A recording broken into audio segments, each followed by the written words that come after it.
Hey, what's up, Okay, guys? so we changed my where I'm at. I'm now hooked up via Ethernet connection, and as you can see, against my thoughts of trying to save the processor from failure or being criticized or whatever, it's still lagging over the Ethernet cord. So maybe it's just the processor. But however, sometimes like I haven't really had problems with it having load problems, and sometimes I have. So it's kind of maybe it's YouTube or whatever it's going through, and maybe it's just the processor, like I said. So we're gonna take it back upstairs and we're gonna finish this review. Okay. So sometimes on different computers, apps like iTunes take a long time to open up. Like on my old computer, it took a while. So we're gonna open up here and see how long it takes. And of course, this has nothing to do with internet. So this is all the processor. And while we're doing that, we're gonna open up TweetDeck, and we're gonna open up. Alright. So we're gonna let that happen.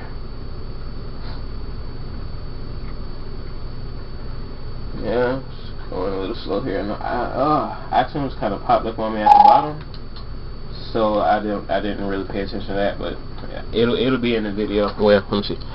Yeah, but no, it won't. So I'm gonna do that test again. I'm gonna turn my monitor around here. Okay. So we're gonna close out iTunes, and we're gonna it already closed out by itself. All right, we're gonna bring iTunes back up here. I'm gonna watch this corner this time because there it is. All right. So it didn't take that long. So for me, it depends on what you're doing, if the processor is good or not for you. Like if you're a gamer, or if you're like editing songs or a heavy video editor, then you would already know that you would need a faster processor than this, than the Core i3. Which, I mean, some people think it was faster. I personally thought it was a little bit faster than it is, but it's fast for what I needed to do. So, like, say if you're trying to do light gaming, because of course computers like this aren't meant to play games like Crisis and all that other stuff anyway.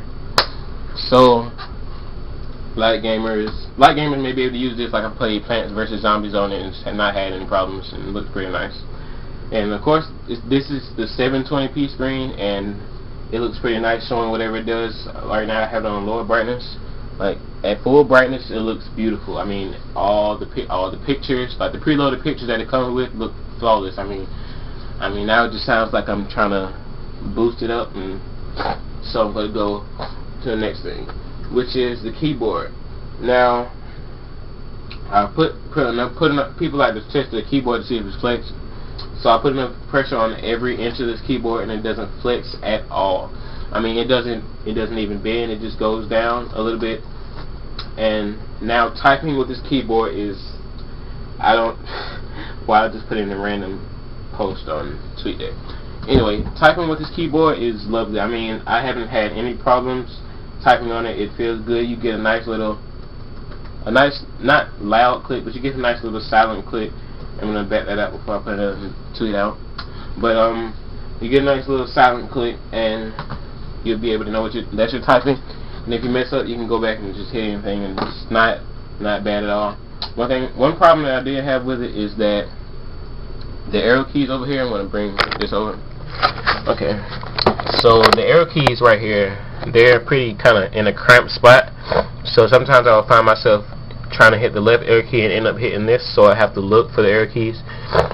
Oh, excuse me, my nose. Anyway, but besides that, I haven't really had any problems. Oh, I'm gonna take it back up. Excuse all my movement. But see, and from F7 to F12, you have the media keys. Now, I like the addition of the media keys, but the problem I've had with it is that they don't work unless you're not like clicked onto another app. Like, it might be a setting that I can change, and if you know that, let me know. But like, say for instance, I'm gonna play some noise that I made, since it's public domain and all that good stuff. Alright. tripping on the track. I'm by myself, so I should get myself some you see, I'm on TweetDeck now. You can hear me making noise or whatever. See, I'm hitting the play and pause button right now, and nothing's changing. Alright, but you see, I have to click here at the bottom, and now it'll pause. Wait, I'm hitting the Wi-Fi switch.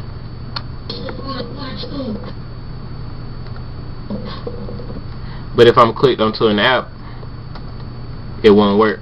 So it only works if you're not using anything. Like if you're on the desktop it'll work. If you're already on iTunes, it'll work.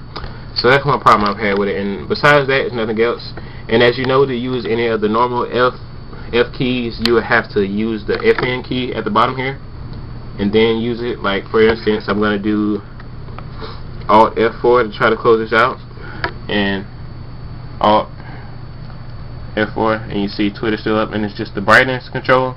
So if I were to press, I'm going to have to put the camera down for this. Alright, if I would press FN, Alt, I have to press FN first, and then, well, not first, but Alt FN and then F4, you see that TweetDeck is no longer here. And we're going to do it again. FN, Alt F4. Well, alright, Alt FN, F4. Alright, what are you doing? Cancel.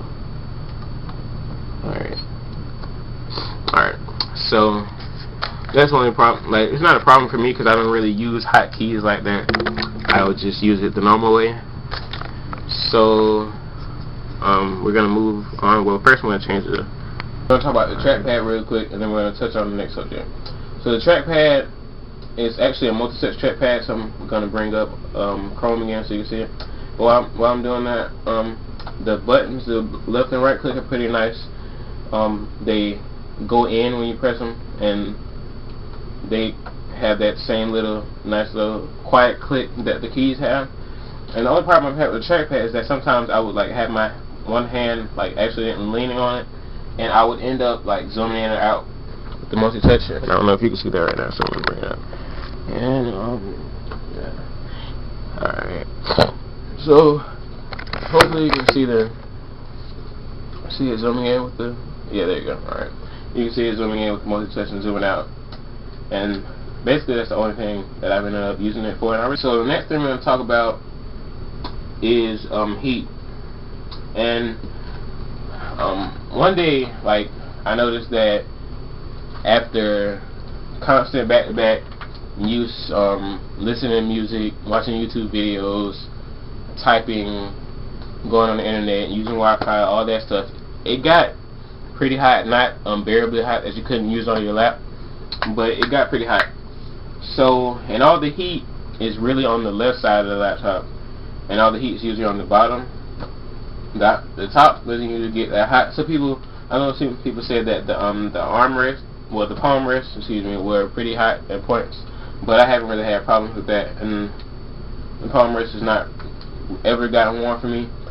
And the right side of the laptop is pretty cool because it's really nothing over there, more like USB ports and all that, the slot loading drive and all that. And so I'm guessing all the main parts are on the left side of the project, the laptop, and that's why the left side will get hot easier and quicker and all that.